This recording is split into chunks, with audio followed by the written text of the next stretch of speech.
Jaideep Bajaj is the chairman of ZS Associates, a position that he has held since 2012, having been with ZS since 2003 as managing director and CEO until 2012. Jaideep became a partner of ZS in 6 short years and CEO while he was in his 30s. Under his leadership, ZS has grown 7-fold and is now a global organization with 6,000 employees strong. Jaideep has over 30 years of experience in addressing sales and marketing issues for clients in the pharmaceutical and healthcare industries. Thanks for inviting me. What I thought I would share with you, instead of sharing my background, which you already know a lot more about, is this thing called, the board asked me to talk about the secret sauce, so what sort of makes you tick. But maybe I'll take you just a little bit back. I used to love going to college and school because I always felt I was learning. And somehow I thought maybe once I go to work, I'll start learning less. But actually it turned out to be very different. The company I joined was 25 people, $2.5 million in revenues, and I have been with that firm for over 32 years now. I like to affectionately call it ZS University because most of what I've learned in life, I actually learned while I was at work. And of course, the company now is a little over 6,000 people. We're a little over 800 million. And the aspiration, of course, is that we'll continue to be crossing about $1 billion in about a year and a half. That not many consulting firms cross, so it'll be a sort of a pleasure to be a part of that.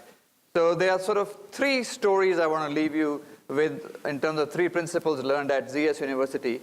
So the first one is a very strong belief that I have is that culture is the only sustainable competitive advantage. So at ZS, we defined our culture as a culture of expertise, innovation, and value to clients. So of course, these are all words, and lots of companies like to put those words, but I'll share a personal story with you about this value to client story.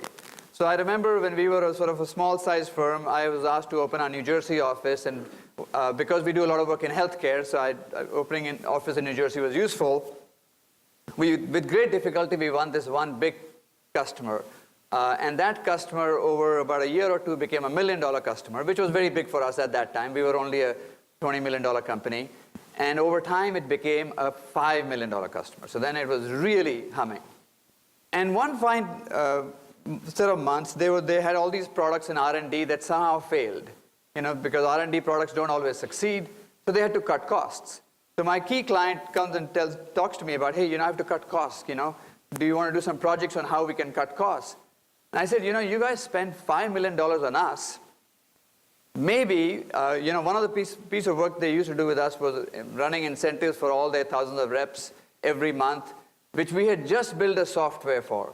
And I said, look, if we give you that software, you can internalize that and save $4 million a year. He took me up on that. So our revenues fell from $5 million a year to $1 million a year. But he remembered it for life.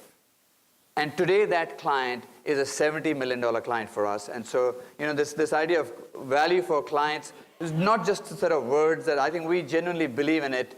So that's the idea that, what I want to leave you with is, of course, each of us should define our own competitive advantage, our own values, but then you got to really live those values.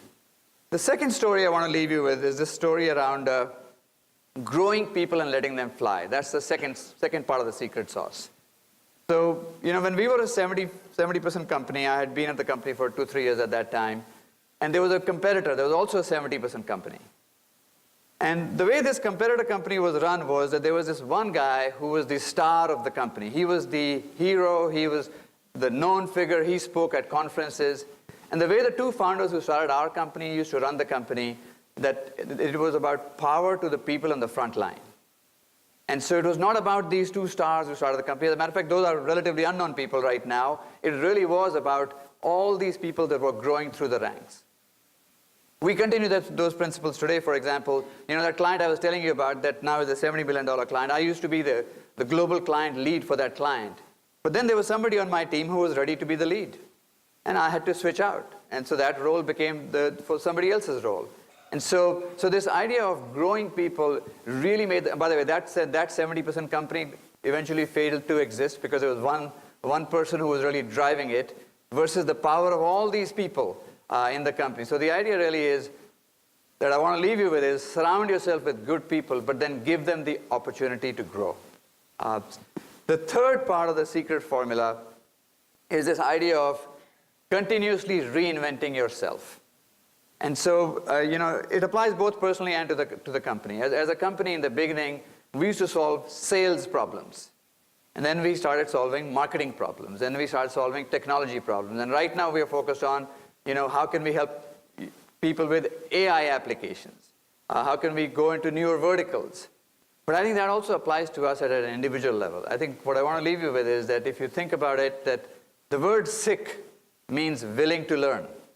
And I think the idea really is that I think we have to be continuously investing in ourselves and learning all the time. And so take the time to do that, because that's going to be a key driver of your success. So anyway, that's the 3 parts of the secret sauce I want to leave you with. Thank you.